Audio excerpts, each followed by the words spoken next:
Sebenarnya kalau dari sisi ilmunya, Ya. dari ilmu psikologi pendidikan, apa aja sih pertimbangan-pertimbangannya anak masuk SD 6 atau 7 tahun? Oke, kita balik dulu dari sebenarnya di Indonesia sistemnya seperti apa gitu ya. Kalau di Indonesia kan memang sistemnya PPDB-nya itu penerimaan peserta didik baru tuh 7 tahun untuk SD gitu ya. Tetapi bisa 6 tahun atau bahkan di paling cepat 5 tahun 6 bulan ketika menunjukkan bakat intelektual istimewa gitu ya, atau kesiapan sekolah yang dibuktikan biasanya dengan assessment gitu. Jadi nggak bisa cuma anakku siap kok bisa Anakku pintar. gitu ya, kan anakku pintar udah bisa baca gitu kan, jadi bisa gitu, nggak kayak gitu juga gitu. Nah kemudian tapi apa nih jadi aspek-aspeknya gitu ya. Tadi aspek yang harus dilihat tuh apa aja.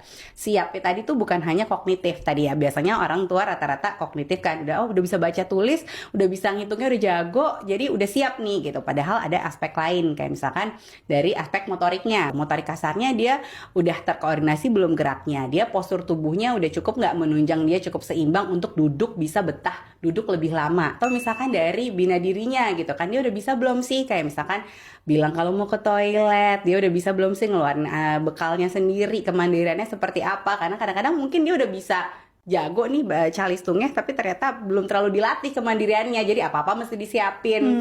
Sementara kalau SD kan udah jauh lebih dituntut kemandiriannya kan, apa-apa udah sendiri nih gitu nyiapin dan sebagainya. Sama ya sosial emosionalnya itu juga jauh lebih penting. Jadi ada penelitiannya juga gitu ya, kalau misalkan anak yang belum bisa baca tapi secara sosial emosional sudah lebih matang dibanding yang udah bisa baca lancar tapi sosial emosional belum terlalu matang gitu, ketika masuk SD ternyata yang belum bisa baca tuh tapi matang akan lebih bisa catch up.